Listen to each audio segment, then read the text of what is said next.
Welcome to వార్తా నేను దేవా.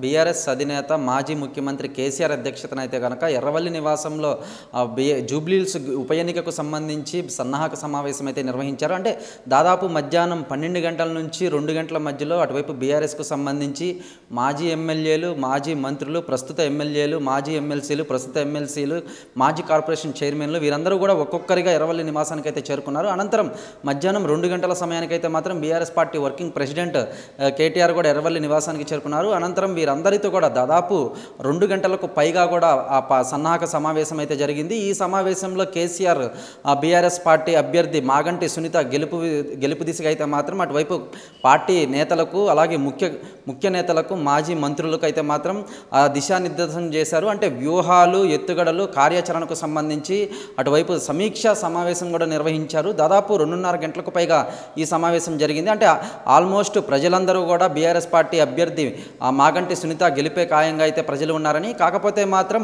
మెజారిటీ దిశగా అత్యంత భారీ మెజారిటీ దిశగా కూడా పార్టీకి సంబంధించి మంత్రులు, మాజీ మంత్రులు అయితేనేమి, ప్రస్తుత ఎమ్మెల్యేలు అయితేనేమి ప్రజల్లోకి మరింతగా బీఆర్ఎస్ పరిపాలనలో ప్రజలకు అందజేసిన సంక్షేమ పథకాలపై అయితే మాత్రం ప్రజలకు మరింతగా చేరువుగా తీసుకెళ్లి భారీ మెజారిటీ దిశగా అడుగులు వేయాలని అయితే మాత్రం ఇప్పటికే పార్టీ నేతలకైతే మాత్రం కేసీఆర్ సూచించారు. మరోవైపు చూసుకున్నట్లయితే ఈ సమావేశంలో అటువైపు గెలుపుకు సంబంధించినటువంటి అంశాల బట్టికే కాకుండా అలాగే ప్రతిపక్ష పార్టీ అంటే దాదాపు తెలంగాణలో అధికారంలో ఉన్నటువంటి కాంగ్రెస్ పార్టీ చేసిన అటువైపు అంటే వైఫల్యాలపై అయితే మాత్రం అటువైపు సూచించిన పథకాల వైఫల్యాలతో కూడా అటువైపు పార్టీ నేతలకైతే దిశానిర్దేశం చేశారు. అంటే ఎన్నికల హామీలో ఇచ్చినటువంటి తులం బంగారం అయితేనేమి, మహిళలకు 2,500 అయితేనేమి ఇవన్నీ కూడా ఇంకా నెరవేరలేదని, దాదాపు 2 సంవత్సరాలు పూర్తి కావస్తున్నప్పటికీ కూడా ఎన్నికల మేనిఫెస్టోలో ఇచ్చినటువంటి అంశాలను వేటిని కూడా పూర్తిగా అటువైపు ప్రజలకైతే మాత్రం చేరువయ్యేలా చేయలేదని అయితే మాత్రం వీటన్నిటిని కూడా ప్రజల్లోకి తీసుకెళ్ళి అలాగే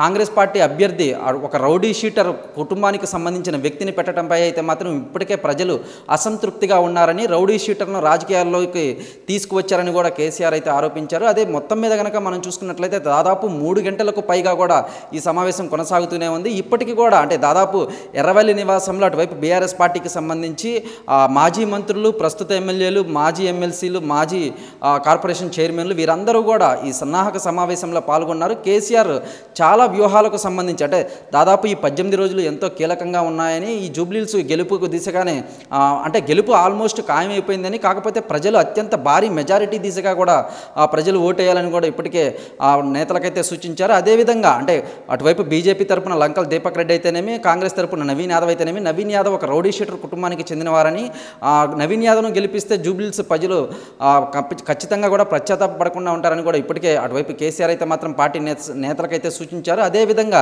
ఈ 18 రోజులు ఎంతో కీలకంగా వ్యవహరించనున్నారని, ఒక్కొక్క రోజు అంటే దాదాపు ఇప్పటికే స్టార్ క్యాంపెయినర్ల జాబితాలో 40 మంది ఉన్నారని, ఈ 40 మందిలో కూడా అంటే దాదాపు ఈ 40 మంది కూడా ఈ 20 రోజుల పాటు సంబంధించి జూబ్లీహిల్స్ నియోజకవర్గంలోని డివిజన్ల వారీగా అలాగే బూత్ల వారీగా కూడా పర్యటించి అంటే దాదాపు పార్టీ అభ్యర్థి మాగంటి సునీత గెలుపు దిశగానే వీరందరూ కూడా ప్రచారం చేయనున్నారని అయితే ఇప్పటికే మనకు తెలిసిన విషయమే.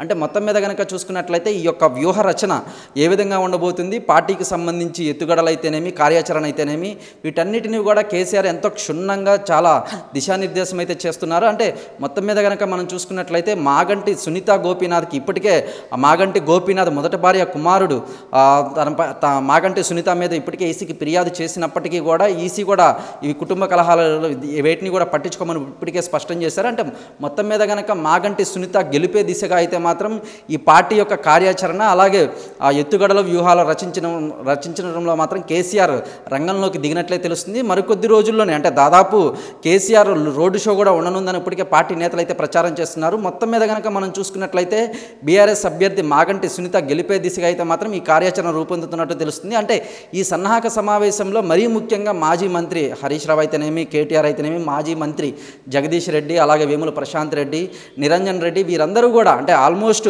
బీఆర్ఎస్ క్యాడర్కి సంబంధించి ప్రతి ఒక్కరు దాదాపు ఆ స్టార్ క్యాంపెయినర్ల జాబితాలో ఉన్నటువంటి 40 మంది కూడా పాల్గొన్నారు. వీరితో పాటు అటువైపు మాజీ కార్పొరేషన్ చైర్మన్లు అయితేనేమి, డివిజన్ల వారీగా బూతుల వారీగా ఇన్ఛార్జీలు అయితేనేమి వీరందరూ కూడా పాల్గొన్నారు. మొత్తం మీద కనుక మనం చూసుకున్నట్లయితే ఈ యొక్క కేసీఆర్ ఎర్రవల్లి ఫామ్ హౌస్ నివాసంలో ఏర్పాటు చేసినటువంటి సన్నాహక సమావేశం అయితే మాత్రం బీఆర్ఎస్ గెలుపుకు అత్యంత ప్రాధాన్యతను ఇస్తున్నట్లు ఇప్పటి వరకు మనకు అందుతున్న సమాచారం. కెమెరామెన్ కార్తిక్తో దేవా, వార్తా, హైదరాబాద్.